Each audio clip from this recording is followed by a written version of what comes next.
Hi guys, welcome back to the channel. FPL Consult here. My wildcard is active for game week 6, and in today's video I will be sharing with you guys my final draft, talking through my final considerations and also my final player shortlist going into the game week 6 wildcard. So if you guys do enjoy today's video, please do drop a like, please do subscribe as well. We are on the road to 10,000 subscribers, and there's quite a number of you guys that are watching that aren't subscribed, so I really appreciate it if you just could take a second or two to scroll down a little bit and hit the subscribe button. It goes a very long way in helping the channel.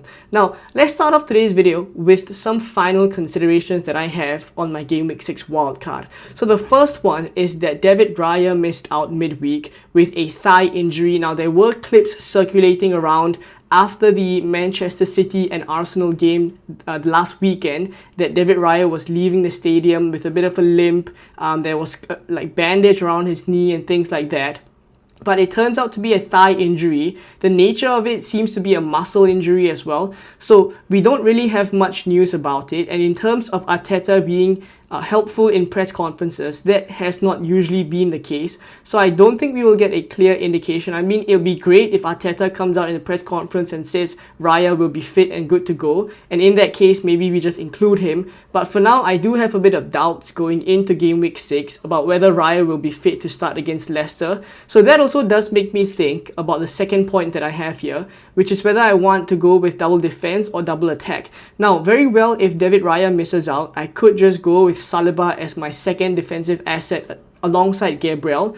But it does make me think as well, when I compare Saliba versus someone like Havertz up front, assuming that Saliba gets 6 points each week, that would be 18 points. Can Kai Havertz within these next 3 game weeks get more than 18 points? I think it could be possible. So I think with Raya missing out, when I compare Saliba to Havertz, it makes me think a little bit more as to whether I should go for double defense or double attack. So I'm still yo-yoing between the two. I could very well just switch to double defense, but currently, a bit of a spoiler is that I am on double attack, but I'll talk more about the reasons why I am on double attack later on.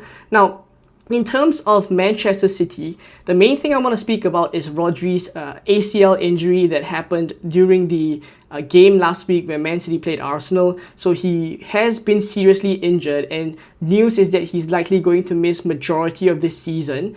And in terms of the impact that will have on the City team structure, I think that has to be considered a little bit, because we did see in the earlier parts of this season that with Rodri missing out, Rico Lewis was featuring a bit more and venturing closer into the center. So could that be the case moving forward? Now that Rodri is out injured, could we see Rico continue to play in that role where he moves into the center, he inverts basically, and he's preferred over Kyle Walker? I think more thought goes into that. But then again, it's hard to predict Pep. He could very well just play different players in that position to cover cover the gap left by Rodri. John Stones could also play in that position. In kind of difficult games as well, he could revert back to just having Vardiel on the left and Kyle Walker on the right. So I think by no means does it mean that Rico's minutes is super secure. But in which case, I think it's just worth considering whether we will continue to see Rico Lewis playing in that position that he did in the first few game weeks. They look really good, much more attacking than Vardiol, and also much cheaper as well at 4.7 million. So it is something I'm thinking about. And in terms of Man City fixtures being very good from game week 7 onwards, it also makes me think whether I want an additional City attacker, of which currently I am thinking about Savinho, who has started every game whenever he's fit. He did miss out one of the games earlier this season, but that was because of a stomach upset. But aside from that, whenever he's fit, he's gotten a start. And I think in terms of how lively he looks as well, he looks pretty good. Got an assist over the weekend against Arsenal too. So he looks pretty good if I want to go for a City attacker, a cheap one, at 6.5 million. Players like Foden and De Bruyne are much more expensive, so I probably wouldn't go there. So it makes me question currently on my Wildcard 6 draft whether I should load up on some City assets. Is Rico Lewis worth the risk? And is Savinho as a second attacker alongside Haaland worth the risk as well? So that's things I'm thinking about. In terms of future planning as well, I have taken a look at a couple of game weeks ahead, and I started to think as well, when will I offload my Liverpool assets? Because currently I have Trent in my team. I also have Luis Diaz in my team. But I think fixtures will very quickly start to get bad for Liverpool, because in game week 6, yes, they have Wolves away. This is probably the banker fixture in terms of the next few games that they have that are, kind of causing us to still include them on a game week 6 wildcard. It's this Wolves away fixture that seems very good for them. In game week 7, I would say it's slightly tougher. It's Crystal Palace away, but also not a game that I foresee myself needing to remove Liverpool assets immediately from. So I think it's thereafter onwards, from kind of game week 8 onwards, you see a tougher run of 3 fixtures there for Liverpool, and beyond that as well, it gets bad for quite a while. So I think I started to look at when I'm going to offload my Liverpool assets, and I do think for those of you guys on a game week 6 wildcard as well, think about when you are going to offload your Liverpool assets, and also think about the other players you will want to bring in those positions, and that actually can help to kind of decide the funds, how you're going to spend your money moving forward as well. So I had a look. I'll share that later on in the tinkering section. And the last point I have here is, of course, the players that I intend to bring in later on. Solanke is the main one that I'm looking at.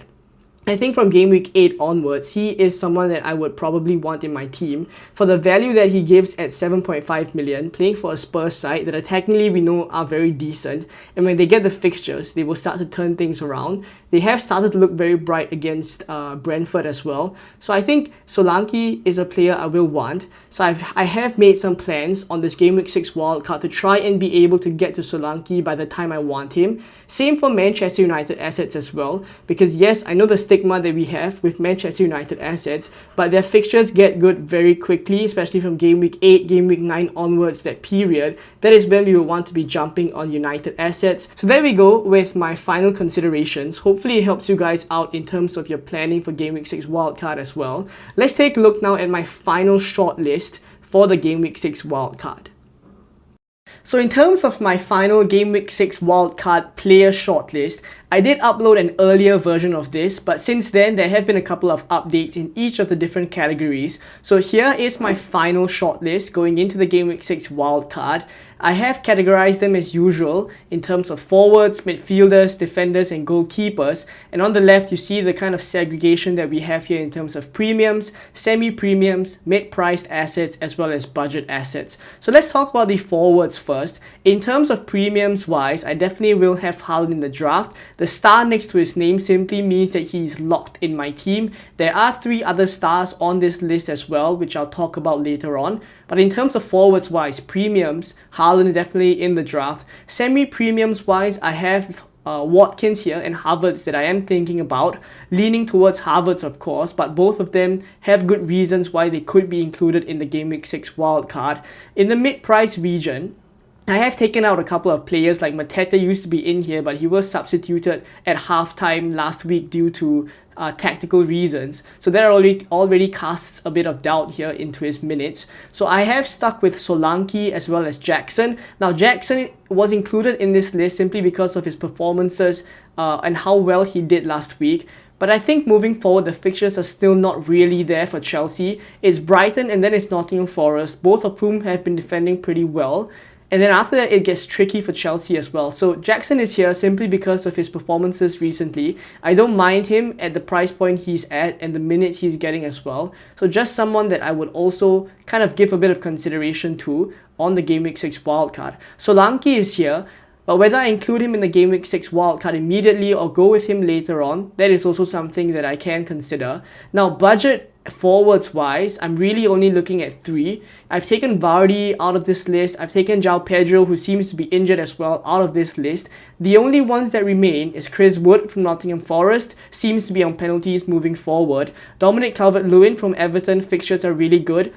And then there's also Njai from Everton, also looking very lively, and he did pick up a goal last week against Leicester as well. So he makes this list worth considering, but definitely not able to go for all of these players. I will have to choose.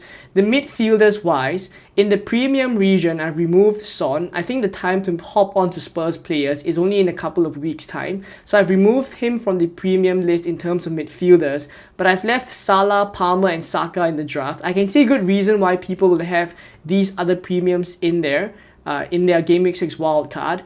But in terms of, for my team, I think Saka is the only one that's locked right now. And you know, the fixtures that Arsenal have moving forward, I just think Saka is going to profit so much. Hasn't blanked at all this season, so he's a lock on the Game Week 6 wildcard as well. In the semi-premium range, this is where I have Luis Diaz as well as James Maddison. Luis Diaz has a great fixture in Game Week 6, Wolves away. And then the form that he's in currently feels as if to me like I can't go without him. But I also have to plan, as I said just now, when to offload the Liverpool asset. So that is also in my thinking. Now for James Maddison, again, he has been playing pretty well. I think he played one of the best games that he's had for Spurs in his entire Spurs career over the last weekend against Brentford. He just looks so good as well. Picked up a goal, obviously, towards the end of the game. So Maddison is in this shortlist as well. Mid-priced midfielders wise, Mbeumo is pretty much a lock. I don't need to mention him much. Eze, Rashford and Savinho also in my considerations there. Budget midfielders wise, there's quite a bit of them. Semenyo with great fixtures in the next two. Smith Rowe has been playing very well, also worth considering. Mavididi with great fixtures, and he's just scored in the last two games too. Rodgers, we know he returned 2 assists finally in the last game week, and he, to be fair, has been looking very good since Game Week 1. It's just about whether he was getting the returns. So he got 2 of them in Game Week 4, and at the price point he's at, 5.2 million, seems a bit of a bargain at that price. So Rodgers is in this list too. Now in terms of much cheaper budget midfielders, I have Carvalho from Brentford and then Dibbling from Southampton. Now defenders wise, again, in terms of the premiums, it's Trent, Gabriel, Saliba and Variol. I haven't fully ruled out going for Saliba yet, but I think in terms of where I'm going at right now, I have double attack. Gabriel is just a lock in the draft. How good he is from set pieces and Arsenal defensively, I need to have at least one asset. So Gabriel is definitely a lock. Semi-premium range wise, I have Porro and I also have Dalot that are in my considerations. Mid-price defenders, there are quite a bit of options here. Rico Lewis, number 1 at 4.7 million. Cheap entry into the Man City defense and also how attacking he could be. He is pretty much a high risk, high reward, I would say, defensive asset to go for. If you're willing to take the risk, then you could go for him. I am seriously considering it as well. Now there's Konza and Pau Torres, both from Aston Villa, also with decent enough fixtures, and Konza just coming off a goal in Game Week 5 as well. Now Pinnock and Collins for the Brentford fixtures, Murillo and Aina for Nottingham Forest, pretty solid defense recently, and Mazraoui for the kind of Manchester United fixtures that moving forward look quite good, especially from Game Week 8 and 9 onwards. Now, budget defenders wise, there's Mikalenko, Wout-Faes, Vandenberg, Greaves and Bednarek all in this list. Pretty much the budget enablers. But I think the only one worth really just mentioning a little bit here is Mikalenko. He seems like he's going to be fit for Game Week 6 and also in the foreseeable future. Everton's fixtures look pretty good. And not to forget that Jarrett Brandthwaite has now been declared fit as well. So we could see the first choice Everton backline moving forward, in which case the appeal of a 4.3 million Mikalenko could be quite good moving forward. Now, lastly for the goalkeepers, Raya here in the premium region, but we did say the latest update on him is not looking very confident that he will be able to start against Leicester. Let's hope we get conclusive updates from Arteta in the press conferences. As for semi-premium wise, there's Onana, again with decent fixtures.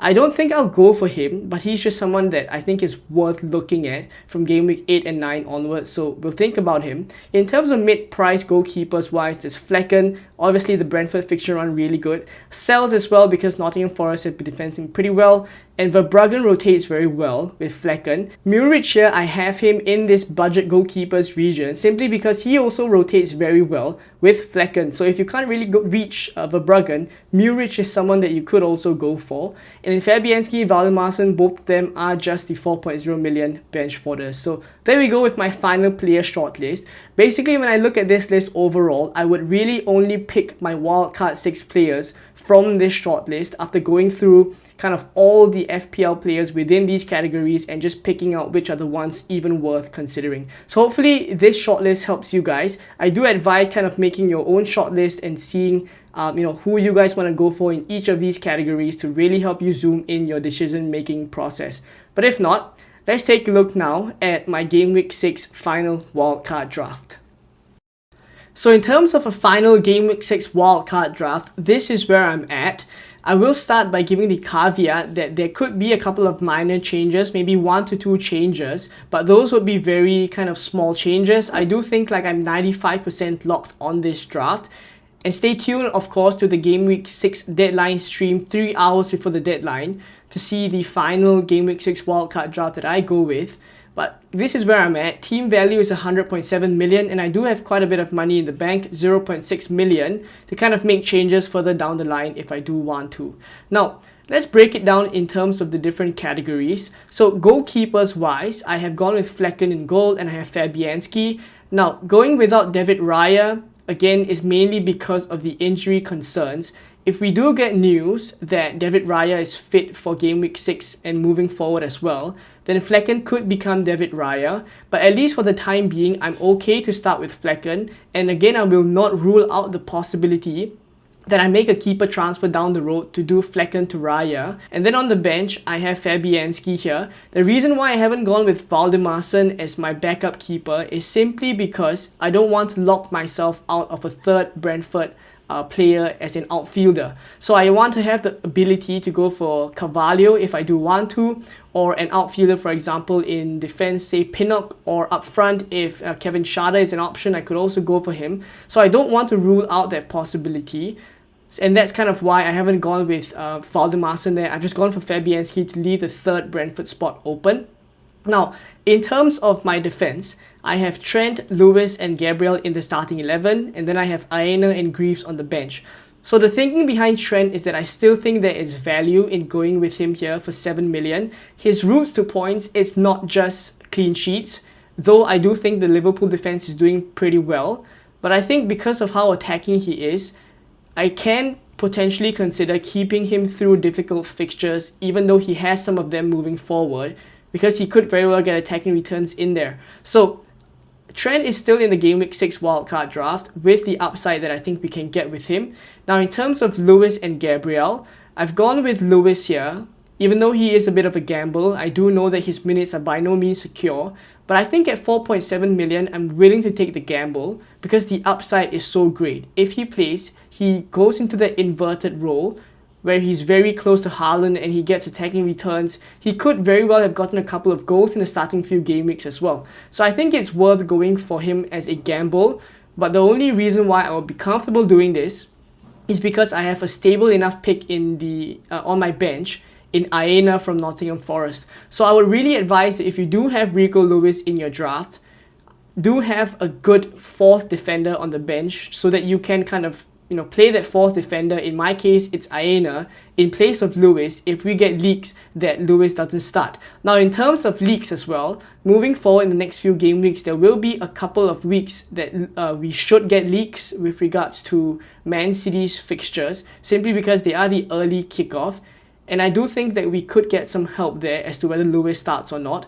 So I would say that it's a calculated gamble, one that I think it's worth going for. But I also wouldn't, advise you guys against it if you don't want to go for Rico Lewis. So I have him in the draft here. And then I have Gabriel, who I don't think I need to kind of justify too much. 2 goals in the last 2 game weeks. Defensively, Arsenal so solid. He is my single defensive pick here for Game Week 6. And then I've gone for double attack. So I'll speak about them later on. So in terms of the midfielders, I have Mbeumo, Semenyo, Luis Diaz, and Saka. And then on the bench, I have Rodgers, who I really don't want to bench in Game Week 6, but I'm also struggling to fit him in here because he has Ipswich away. So I do think like in Game Week 6 on a wild card, this would be the struggle. Who do you start Rodgers for? Right? Because Game Week 6, you're probably going to go with quite a strong starting 7 attackers, and then you need to find a way to fit Rodgers in. So currently, that's the dilemma I have. But in terms of the 4 midfielders, Mbeumo and Saka are both pretty much locked, so I won't speak so much about them. It's more about Semenyo against Southampton here, and he has Leicester in Game Week 7 that I think is worth the upside. And I also think that further down the line, he's a player that I can keep because I've looked so far as to all the way until Game Week 19, rotating between Rodgers and Semenyo as the cheap midfield enablers really works quite well. Now, the only one that I think is worth considering outside of these two would be Smith Rowe. But then again, I look at Smith Rowe's fixtures, it starts to look quite tricky quite soon as well. So at least for the time being, I have Semenyo here because of the good 2 fixtures that they have moving forward. And I actually think like I could keep him for the foreseeable future because of rotations. Now, in terms of Luis Diaz, I can't see myself going without a Liverpool attacker when they play against Wolves, who have looked so shaky recently. And the form that Luis Diaz is in right now makes me think as if he's going to get returns in every single game. Now, of course, it is a bit of a gamble here with Luis Diaz because minutes-wise, he is not really secure. But he just got a rest midweek in the EFL Cup, and simply, I do think like he will start against Wolves away, which is the banker fixture. In Game Week 7, there's Crystal Palace away. I think Crystal Palace away is not necessarily a very easy fixture as well, in which case I could think that Luis Diaz would start ahead of Gakpo, but that one is pretty much guesswork. We don't really know by the time that comes around because there is a midweek game between Game Week 6 and 7 as well. But at least for the time being, at least for these 2 fixtures, I don't mind having Luis Diaz, and I do have plans to use his price point, which currently is at about 7.8 to 7.9 million. I don't mind having him at that price point to move to another player later on, which I'll speak about in the transfer tinkering section. So he is here with an eye on transferring him out when the fixtures get tough. And then up front, it's Chris Wood, Haaland and Havertz. Now Haaland definitely locked, so won't speak too much. For Chris Wood here, I think the Nottingham Forest fixtures are really good. And for him to be on penalties and for us to kind of find that out in Game Week 5, I feel like he could get a couple of returns moving forward. And even in terms of open play chances as well, he has been getting quite a good number of them.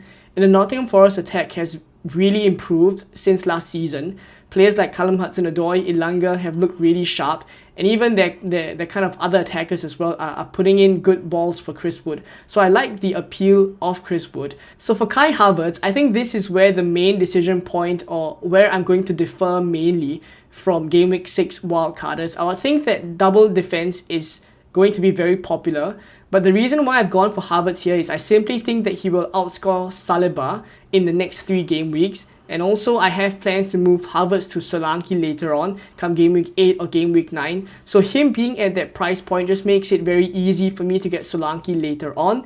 And I also do think like there is more upside in going for attacker against these easier fixtures as compared to going for a defender. I know I've kind of flipped and changed my mind a little bit, but this is where I'm at, and Havertz is in the team.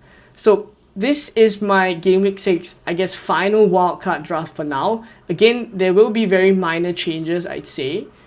But generally, I like the structure of this draft, and I do have a bit of money in the bank, as I've said, 0.6 million, to move these players around later down the line. So this is my team on the Fantasy Football Hub Transfer Planner, exactly as shown in the graphic just now. And let's take a look into the future game weeks to show you guys the transfers that I have planned for this draft. So for Game Week 6, again, it's a 3-4-3. Team looks very good. The main decision that I need to make is who to bench Rodgers for, or just bench him simply and just hope that he doesn't do well, because Ipswich away is a very good fixture for him, but my starting 7 attackers are all very good. So that's Game Week 6. Game Week 7, again, because we've just wildcarded in Game Week 6, there's really not any major changes that needs to be done. Fixtures are still very good for majority of these players. So going into Game Week 8 is when I think I start to make my first couple of transfers, starting with the Liverpool players, because this is when they have Chelsea, Arsenal and Brighton in the next few game weeks, and there's Aston Villa in the weeks after as well. So it starts to get very tricky for them. So the move that I have planned in Game Week 8 is actually to do Luis Diaz to Bruno Fernandes. That's in terms of a midfield transfer, and I also have plans to do Trent Alexander-Arnold to Diogo Dalot. Now, I do know that I am bringing in 2 Manchester United players for 2 Liverpool players. That could feel a bit crazy at this point, but I look at the fixtures that they have from Game Week 8 onwards, it's actually pretty good. From Game Week 8, it's Brentford, West Ham away, Chelsea at home, Leicester at home, Ipswich away. It is actually a really good run. So I actually don't mind backing Manchester United for this easier run of fixtures, especially when Liverpool start to have a bit of a trickier run. So for now, the plan is to do Dalot and Fernandes in for Trent and Luis Diaz in Game Week 8. So that would be my 2 free transfers used up by then.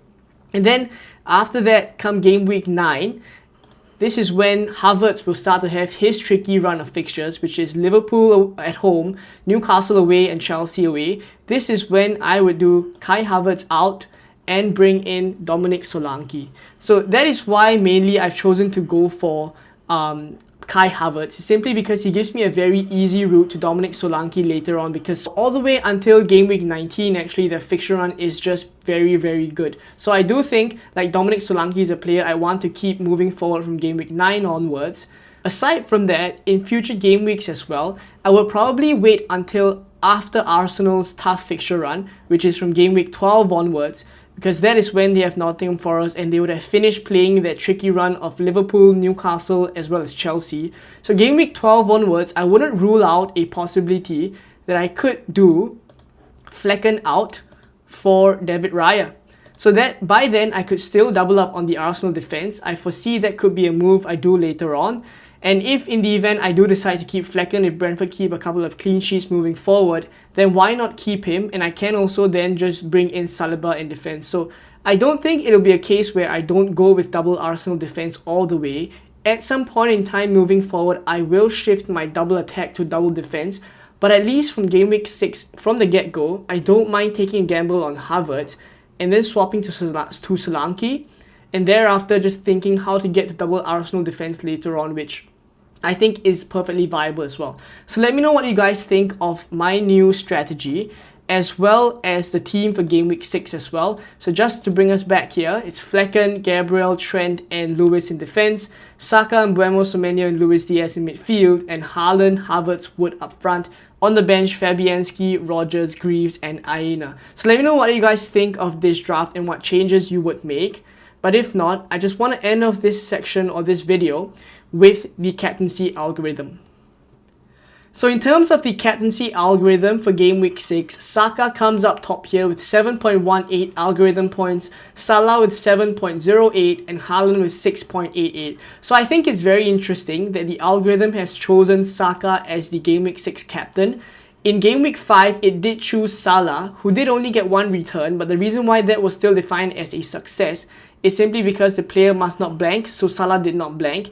And also in terms of the other two captaincy options that was provided by the algorithm, Salah did not score more than 3 points less than those players. So basically the gap was not so great between Salah and the other two captain choices last week, so that was still a success. But now in game week 6, it's very close again, 7.18 for Saka, and algorithm has chosen Saka to be the captain. I do think at the back of my mind that I may just swap it to Haaland simply because of how poor Newcastle has been. And I do think like Haaland, having scored in every single game so far, is just looking very unstoppable right now. So I think for the time being, I may go against the algorithm. I'm flip-flopping between Saka and Haaland. But for those of you with Salah, he is also a decent consideration to add another player into the mix.